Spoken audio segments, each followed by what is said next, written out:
Bismillahirrahmanirrahim. Assalamualaikum warahmatullahi wabarakatuh. Apa kabar teman-teman seperjuangan saya, Bapak Ibu Guru? Semoga selalu dalam keadaan sehat walafiat ya. Nah, untuk sekarang ini kita sudah memasuki masa PTS. Adakah teman-teman yang menggunakan Google Form untuk soal PTS-nya? Nah, di sini saya ingin sedikit berbagi untuk membuat analisis soal dari Google Form dengan mudah. Yuk kita simak bersama. Pertama-tama, buka drive di mana soal disimpan. Kemudian kita buka, lalu kita lihat responnya, dan kita download format Excel-nya. Di sini kita simpan dalam bentuk Excel juga.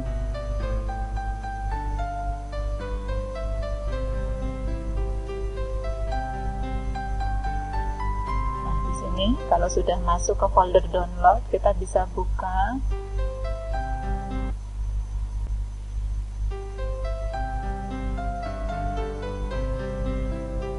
Nah, di sini setelah kita buka, kita cek apakah kita sudah menyiapkan kunci jawaban. Kita lihat yang mendapat nilai 100 dari murid kita. Kita bisa copy untuk dijadikan pedoman sebagai kunci jawaban. Akan lebih baik kalau kita sudah menyiapkan kunci jawaban terlebih dahulu sebelumnya, ya. Nah, di sini namanya saya ganti menjadi kunci jawaban. Kemudian di sini saya persempit kolomnya agar lebih mudah nanti penampakannya.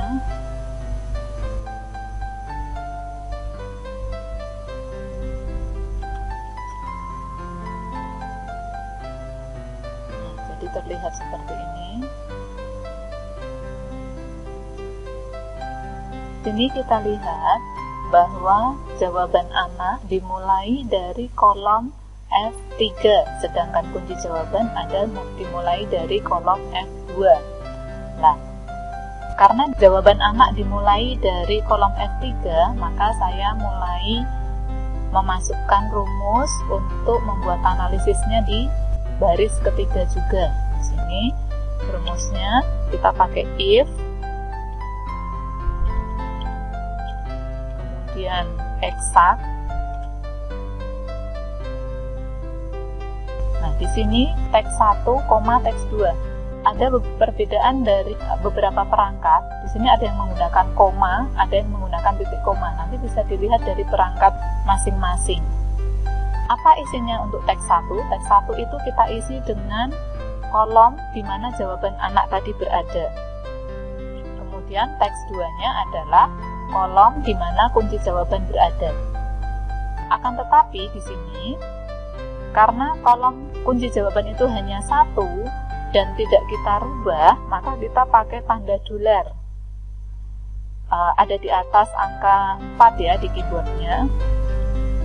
Kemudian kita masukkan F, tadi ada di kolom F, kemudian dolar 2. Di situ karena tadi kuncinya berada di F2. Kemudian value is true, berarti kalau betul itu berarti kita tulis 1, kemudian value is false berarti kita tuliskan 0. Kemudian enter. Nah, di sini soal yang saya buat ada 10 soal, maka saya akan copy ini dalam 10 kolom. Lalu sesuaikan kuncinya di setiap kolom.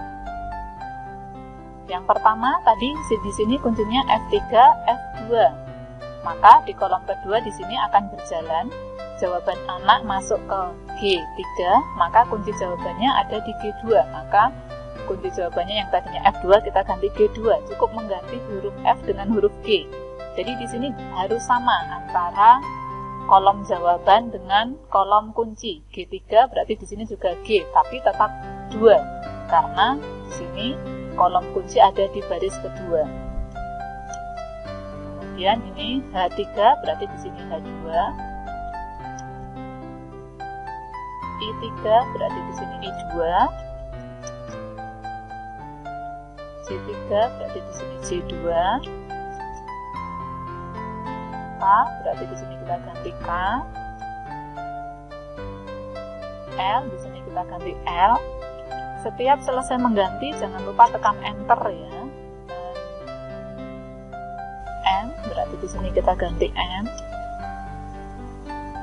N kita ganti N. Kemudian O berarti di sini kita ganti O.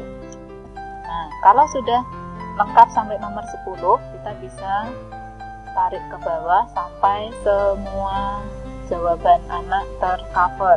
Nah, sudah selesai untuk menginput betul salahnya. Nah, kalau sudah seperti ini, kita bisa copy responnya ini, sheet-nya kita copy. Ini kita copy. Pertama-tama, setelah kita copy sheet-nya bernama analisis, tadi yang bertuliskan 10, kita copy, kemudian dipaste di tempat yang sama dengan pastenya value. Kenapa paste value? Agar rumusnya yang tadi kita buat itu hilang, tinggal tersisa value-nya atau nilai 1 dan 0-nya. Agar ketika kita menghapus atau merubah kolom atau barisnya, nanti di sini angka-angkanya tidak akan berubah. Contoh di sini saya hapus kolom kunci jawaban karena ini sudah tidak digunakan lagi. Kemudian untuk timestamp-nya juga saya hapus. Kemudian kunci jawabannya juga saya hapus. Nah, sekarang tinggal di sini nilainya akan saya pindahkan ke belakang.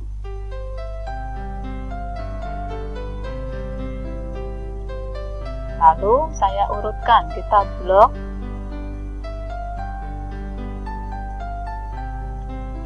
Akan disort berdasarkan kelas dan nomor absen. Pertama berdasarkan kelas terlebih dahulu. Kelas itu ada di kolom B. Kemudian add level untuk sort berdasarkan nomor urut yang ada di kolom C. Oke. Nah, pilih yang atas oke. Nah, di sini sudah urut 5A, lalu 5D, 5C, 5D, dan 5E berdasarkan kelas. Kemudian absennya juga sudah urut dari 1 sampai absen terakhir. Selebihnya tinggal diberikan garis. Kemudian bisa diberi kop sesuai dengan kebutuhan. Jangan lupa ditambahkan di bawah jumlah betul, jumlah salah, dan taraf serapnya.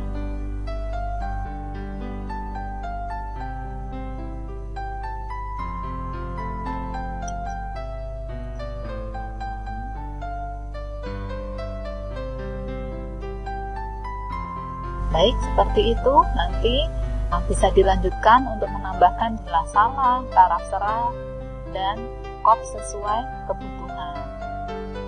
Semoga bermanfaat sedikit penjelasan dari saya. Alhamdulillahirabbil alamin. Assalamualaikum warahmatullahi wabarakatuh.